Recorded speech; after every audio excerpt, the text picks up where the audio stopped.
to hear Representative Bradley describe his bill that passed to blow up the system as a viable option, is that something? Are those the words that you would use to describe that? And how do you see this moving forward here in the next couple of days? I wouldn't call it a viable option. I call it a viable threat. I mean, that's what he's using as. He's using it as a threat, and I guarantee you he hasn't thought long and hard of this about blowing, as he calls, blowing up the system. When really, if you really think about this, how far off is this from an opt-out system like in Texas? I mean, everybody thinks this is a crazy idea. And it may be crazy given the litigious atmosphere and the legal hellholes that we have in St. Clair and Madison County that rank 1 and 2 most years throughout the United States. Yes, it may be crazy because of that, but it's not all crazy because in Texas, like I said, they have an opt-out situation where you can go and get your own life insurance, disability, health insurance, and create your own policy. How different is that from the collective bargaining option that I offered in my bill, 1349, and that the bill coming to the Senate here shortly has in it, although it's only for the operating engineers and the steel workers. I mean, those are the only unions that really matter. The rest of them don't get the opportunity, but within that collective bargaining option, they basically create their own system within their organization. So how far is this bill and this idea of getting rid of the whole system from that? It's not that far away. So given those two choices, which would you back? The deal that is slowly going to move into the Senate, or just I'm not backing the deal that's slowly moving into the Senate. I mean, this is a Band-Aid bill that Senator Raul is putting forth. It is not only a Band-Aid bill; it's a bill that's an agreed-to bill by the trial attorneys and the unions. And it doesn't have causation. It doesn't have good enough AMA guidelines. They couldn't even get it right on the drugs and alcohol.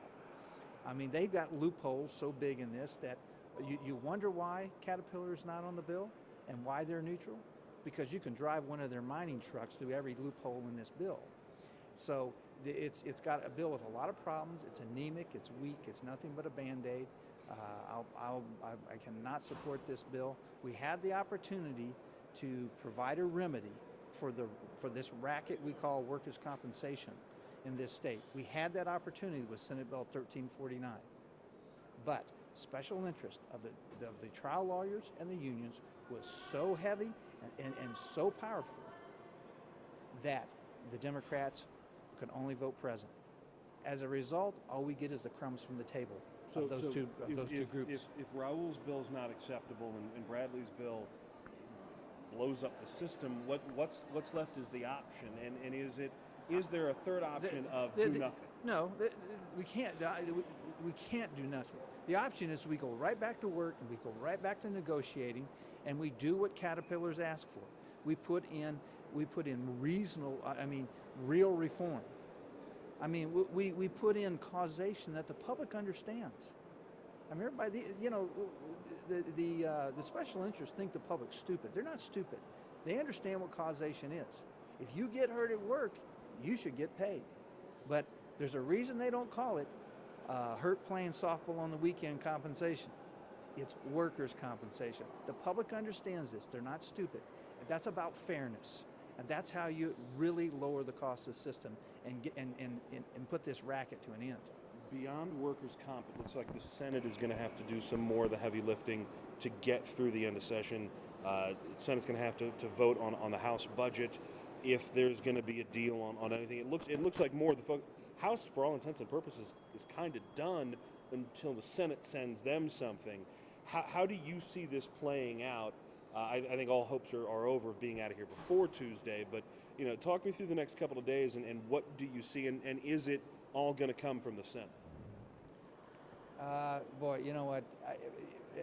I think example of what's taken place in the last 2 nights where we were told we might come back for significant action, and we were told nothing, and the Republicans are sitting around here waiting. and waiting, and the Democrats are off having dinner. We've not been told anything. I don't think we're going to be told anything here in the next few days. I find that quite disrespectful. We are part of the process. I wish they could be just a little more respectful of our time.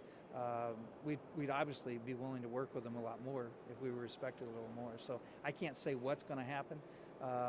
The budget that's coming to us and what we're going to vote on simply spends more than we take in. That makes it a bad budget.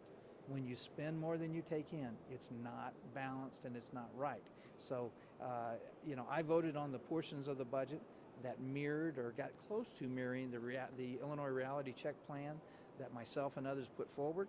I voted on those portions of it, but the rest of it, we just can't do because it all adds up to a number bigger than what we take in. Borrowing going to come up? Are there the votes? I've for heard borrowing? that. I hope there's not one Republican that votes for borrowing. I think that would be a big mistake.